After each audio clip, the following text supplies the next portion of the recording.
A ver. No, salgo yo. No, ya nos tenemos que ir. Lo llamé para decirle no esto y se escapó. Sí, es tímido.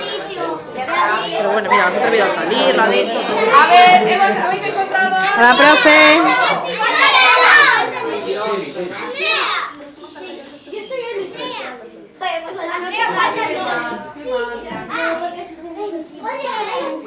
¿Qué más? Ya acabamos. Un minuto.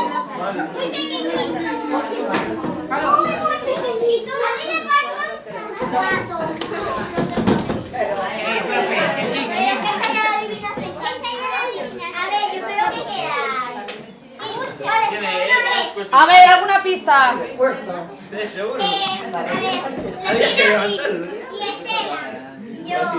Y yo, y Lucas. Tío, eso cuántas pistas hay. Ya sé.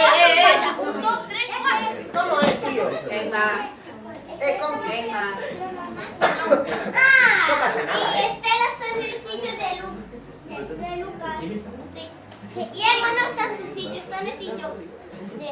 Vale, ¿ya está todo? No, falta. Pues venga, una pista. Ahora está en el sitio de Abril. ¿Y tiene Abril? Y en la parte alta. Escuchando Estela. Aún te queda la otra parte. ¿Y Estela qué tiene? La otra mitad. Aún te queda la otra mitad. No va a hacerlo hoy. Tú fíjate.